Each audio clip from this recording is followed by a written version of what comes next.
Magandang umaga po. Muli ang inyong lingkod, si Chef Roy. Shout out po kay GM Francisco. Para kayo po nanonood ng video ko. Shout out din kay Mambo Robles ng Bulihan, DJ Ken, Luis Arsiga. At dyan lang po sa Angeles, paring Dodds, Borja, paring Mario David, paring Andy Aurelio Rod Ramos, kumpare ko yan. Espinisi family at Asinier family, side ng mama ng mga anak ko. At shout out din po sa Cebu, mga pinsan ko. Kumusta kayo dyan? Lahat ng nanonood ng video ko ay patuloy na ingatan ng Diyos. Sabi po nila, Chef Roy ang lingkod. Ginigaya-gaya na pag nagkita-kita kami. Ngiti sila, tapos nanonood ng video ko. Chef Roy, ba't ba iba ang pamagat mo pag nag-vlog ka? Chef Roy ang iyong lingkod. Sabi ko, yun ano po yan yung Chef Roy ang iyong lingkod. Kasi nga, pero hindi mo na ako naglilingkod sa bayan. Meron po kasi, gaya ng layong binabanggit po, pinsan ko doon sa Cebu, si Maricel Taliedo. Shout out nga kay Maricel Taliedo family, Zambrano family, Toquero family, Tumakmul family, Amorado, Yusores, Camiging, Roylan, Templado family. Shout out sa lahat ng nanonood ng video ito. Si Maricel po, sinasabi ko madalas na yun nung nandun ako, naaktuhan ko po na may lumapit sa kanya, lagi ko pong binabanggit na humingi ng tulong.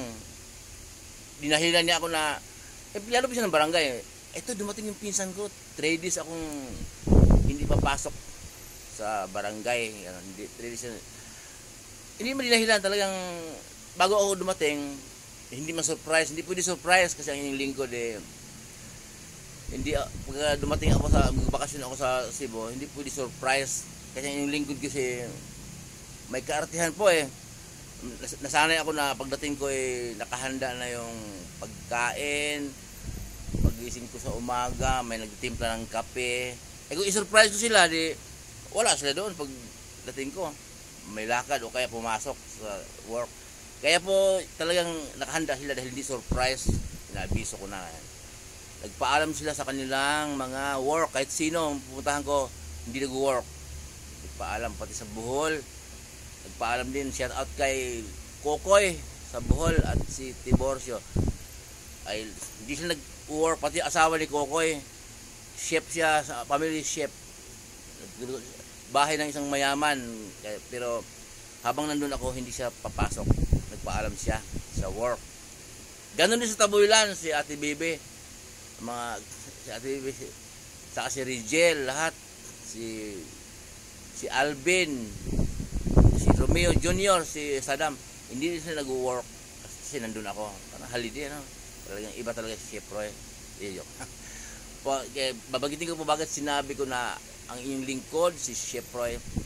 Kasi po, pinagkalooban ako ng Diyos ng kaunawaan na magsalita tungkol sa kanyang salita. Binabanggit ko po na banal na espiritu ang nanguna sa akin. Kasi po, kung hindi po banal na espiritu, hindi ko masasabi yun Sa buhay po na pang araw-araw, madaling mairita, madaling tuyuin, ganun po. Huwag niyo pong titingnan ang personal na pagkatao. Kung mabait po ako, halimbawa, hindi po kayo ililigtas ng kabaitan ko. Sarili ko lang Mabait ako din, sarili ko lang. Hindi kayo ililigtas. Kung halimbawa naman, may tuyo yan, Chef Roy, madaling mairita. Yun po ay, titingnan po niyo yung aral, yung mga sinasabi ko tungkol sa Biblia, na si Jesus ay Diyos. Okay? Bakit Diyos? Pumunta dito bumaba sa lupa para ay pinadala na kanyang ama magkatawang tao. Siyempre, para may dugo. Kung hindi siya magkatawang tao, espiritu siya. Paano din maligtas? Dugo ang kailangan pangligtas panghugas sa ating kasalanan. Nireject na yung mga hayop na kinakatay nung sa Old Testament na panghahandog. Nireject na ng Diyos Ama. Kaya dugo ng ating Panginoong Hesus ang maghugas sa ating kasalanan. Kaya siya nagkatawang tao para may dugo. Okay? At ang sasabi po ng mga ibang doktrina, si Jesus at ang Ama, iisa lang daw. Di po totoo yun, malabo. Kasi nung binautismuhan si Jesus, ba't pa kailangan magbautismo si Jesus? Diyos pala. Dahil nagkatawang tao pa siya eh. Pero sa loob ng katawan niya, yung espiritong gumagalaw at nagsalita, Diyos. Okay? Yung katawan niya, tao, kaya bautismuhan siya. Ang ating Panginoong Jesus po ay dual nature. 100% tao. Tao yung katawan niya. At 100% Diyos ang nasa loob niya, yung espiritu. Kaya po kailangan bautismuhan niya. Nung bautismuhan po ang kanyang katawan, ay tinig po mula sa langit ang nagsasabi, siya ang minamahal kong anak, malubos kong kinalulugdan, pakinggan ninyo siya. Ama yung nagsalita. At si Jesus naman nandun sa lupa, binautismuhan ni Juan. Paano masasabi na iisa lang? At nakita ni Jesus ang banal na espiritu bumaba mula sa langit na parang kalapati na dumapo sa kanya, yung banal na espiritu.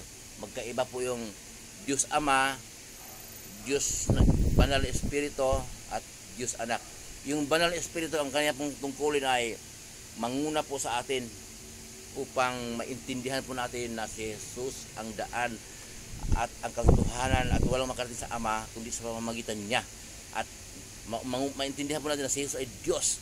Yung banal po ng espiritu ang magpapaunawa sa atin. Yun ang kanyang tungkulin. Padala po ng Diyos yan. Nakalagay po sa Bible din. At may tao naman na ang Diyos talaga nagkaloob at pagkaloob ng banal na espiritu para maunawaan niya ang mga kanyang salita sa Bible. Ituro din niya sa mga tao. Nasa tao lang yun. Pakinggan niya yung mga salita ng Diyos. At kung wala tayong banal na espiritu at hindi tayo pumansin sa salita ng Diyos at takot ka sa impyerno, ayaw mo naman makinig sa salita ng Diyos, ihiling po natin sa Diyos na pagkalooban tayo ng banal na espiritu para manguna po sa atin. Ihiling sa Diyos at sa pamamagitan Ama ng iyong anak na aming Panginoong Jesus ay pagkalooban po ako ng banal na espiritu upang siya ang manguna sa akin para maunawaan ang mga bagay na yon. Kasi po, pag sarili natin, nako, sarap magbisyo na yan, nako, sarap pagkasala na yan, pati intindihin pa yan. Berhouse doon, sugal ng babae, may asawa nang babae pa, may asawa nang lalaki pa, sarap, di ba? Kasi ano yan utos ng katawan. Pero kasi di natin pinansin ang salita ng Diyos, ang kanyang kalooban. Yun po, muli po ang inyong lingkod, si Chef Roy. Lahat ng nanonood ng video ito, pagpapalain ng Diyos. Kung dati ka nang pinagpapala, patuloy ka pagpapalain at iingatan ng Diyos, pati ang yung buong pamilya.